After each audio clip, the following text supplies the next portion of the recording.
Hi friends, welcome back to our channel. ನಾವು ಇವತ್ತು ಮಾಲೂರಿನ ಮಾರಿಕಾಂಬಾ ದೇವಸ್ಥಾನವನ್ನು ನೋಡಿಕೊಂಡು ಬರೋಣ ಬನ್ನಿ. ದೇವರು ಎಲ್ಲರಿಗೂ ಆಶೀರ್ವದಿಸಲಿ, ಎಲ್ಲರಿಗೂ ಒಳಿತನ್ನು ಮಾಡಲಿ. ಮಾಲೂರಿನ ಈ ದೇಗುಲಕ್ಕೆ ಬಾಗಿಲುಗಳು ಇಲ್ಲ, ಅರ್ಚಕರು ಇಲ್ಲ.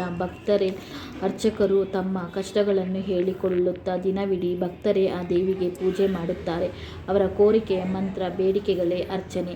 ದಿನದ 24 ಗಂಟೆಯಲ್ಲಿ ಇಲ್ಲಿ ಪೂಜೆ ನಡೆಯುತ್ತದೆ. ನೂರಾರು ವರ್ಷಗಳಿಂದ ಊರನ್ನು ಕಾಪಾಡಿಕೊಂಡು ಬಂದಿರುವ ಈ ದೇವಿ ಅನುಮತಿ ಪಡೆದೇ ಊರಿನ ಜನರು ಶುಭ ಕಾರ್ಯಗಳನ್ನು ಮಾಡುತ್ತಾರೆ.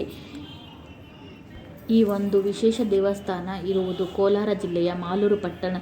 ಮಾಲೂರಿನಲ್ಲಿರುವ ಈ ಮಾರಿಕಾಂಬಾ ದೇವಾಲಯ ಶಕ್ತಿ ದೇವತೆಯ ಕೇಂದ್ರವೆಂದೇ ಪ್ರಸಿದ್ಧಿ. ಇಂಥ ಹಲವು ವಿಶೇಷಗಳು, ಇತಿಹಾಸವನ್ನು ಈ ದೇಗುಲ ಹೊಂದಿದೆ. ಇದರ ಇನ್ನಷ್ಟು ವಿಶೇಷ ಇಲ್ಲಿದೆ.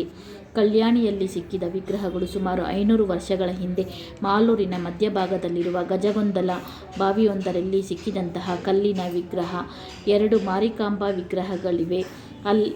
ಅಂದಿನ ಪಾಳೆಗಾರರು ದೇವಾಲಯ ನಿರ್ಮಿಸಿದ್ದಾರೆ. ಹಿಂದೆ ಮಾಲೂರಿನ